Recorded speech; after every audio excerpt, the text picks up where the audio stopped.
funds are allocated to local communities through contracts administered by the Division of Aging Services. Federal funding for aging programs is categorical and may not be transferred to undesignated programs.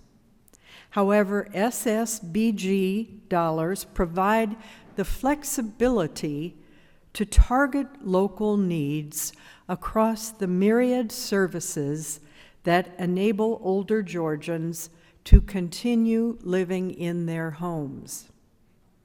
Services such as home-delivered meals, adult daycare, caregiver respite, and transportation, and these often delay or completely prevent costly nursing home placement. Likewise, aging and disability resource centers are a sound investment for support from SSBG. ADRCs, as they're known, are the information hubs that provide access to home and community-based services. SSBG money makes a significant difference in Georgia's ability to inform Georgians about service options, including private pay and local resources for programs.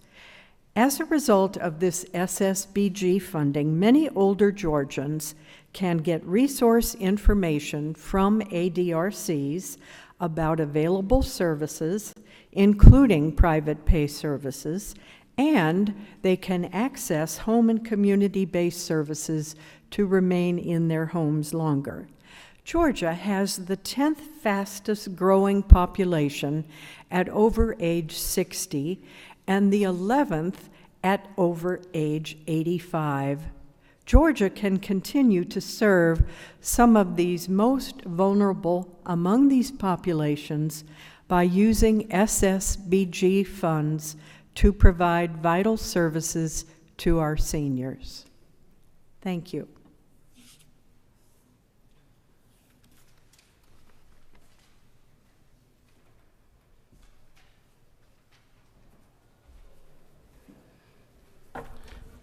Thank you, Vicki. All right, the next we have, I'm gonna try this, okay? Yotin Sarwanjawa, Diana Bowie, and Alondra Cruz from CPACS.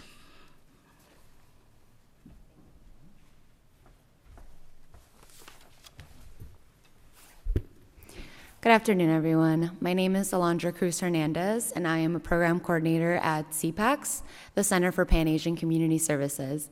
And me and my colleagues here are here to represent a nonprofit agency, the Center for Pan-Asian Community Services. Our mission at CPACS is to promote self-sufficiency and equity for immigrants, refugees, and the underprivileged through comprehensive health and social services, capacity building, and advocacy. CPACS was founded in 1980 on the belief that people need people.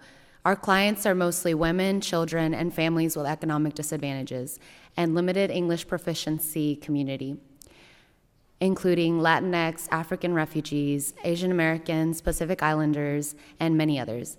In 2019 alone, we served 66,553 clients from over 43 different ethnic groups.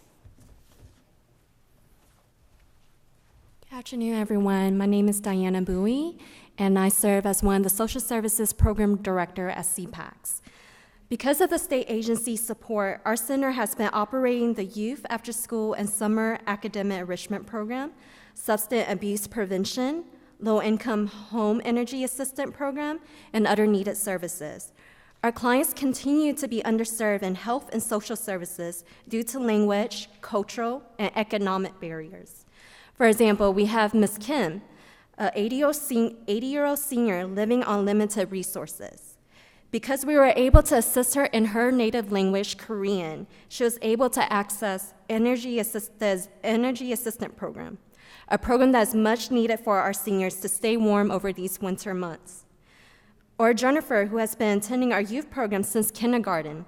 Because of our youth program, she will be the first in her family to pursue higher education. Good afternoon. My name is Yotin Siwanjalan.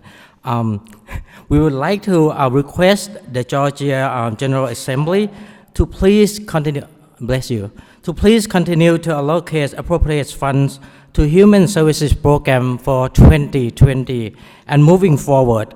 We thank you for investing in the community to help lift those in need, so that we can reach the goal of ensuring that all residents in Georgia, regardless of race, ethnicity, or income, can lead a healthy, self-sufficient, and productive life.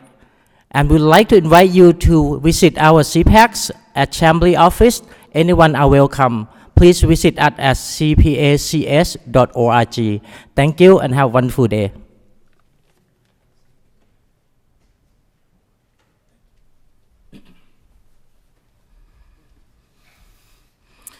Is there anyone else who would like to speak? If so, please approach the podium and give us your name and the name of the organization in which you represent.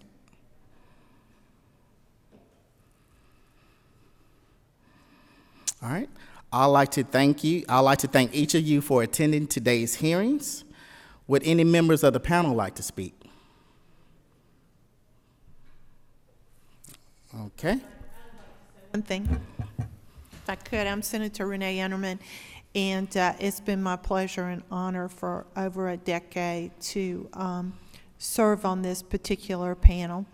And I think one of the reasons it's so important to me is because I served in local government, and I understand the value and the contributions that local block grants give to local governments that don't have the capacity to fulfill needs in the community, and that it takes a revenue stream. And it's just been fascinating over all these years to have started out in local government and then move up to the state level, and to see how these funds flow through and the contributions it makes in our community. They're invaluable. In our communities in Georgia, there's over 500 cities, could not be as vibrant and accommodating and helping so many people if we did not have these block grants. Thank you, Senator Renee Unterman. Thank you. Representative Thomas, did you wish to make a comment? Let's see. Wait, give us 1 minute. I'm trying to get it to work. It's not coming on. You might have to get the microphone next to you, maybe? I don't know. Which way is she going? That way? 49 now. Just light them on.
Well, first of all, we're very fortunate in the Senate and in the House to have outstanding budget analysts.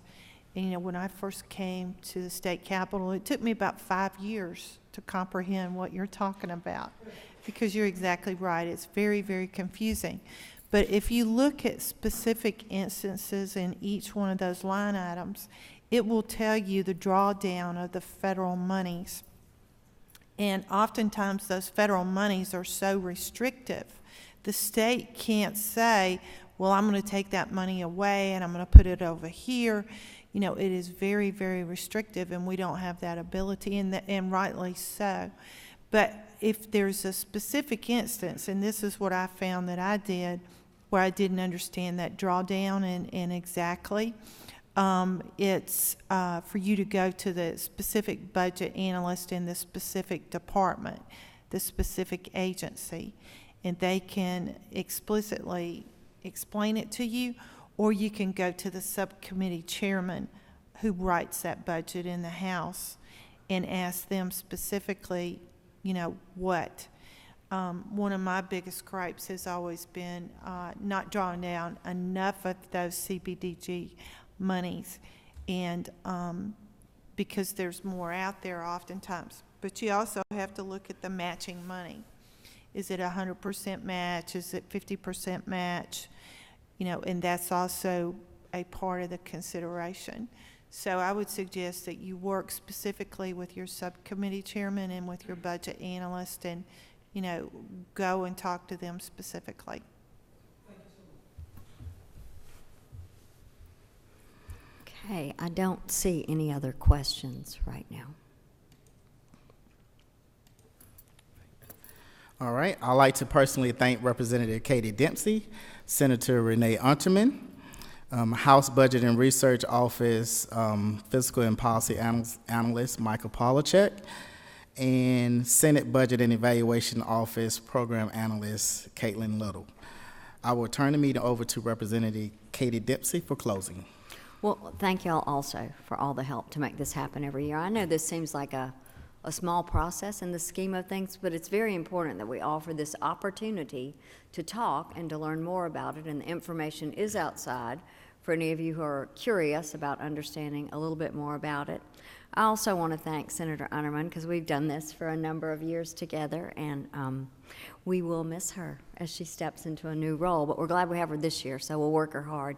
Y'all over in the Senate, make sure she works really hard, okay? So if there are no further questions or discussion, we are dismissed, and this will conclude the public hearing on the block grants for 2020. Thank you.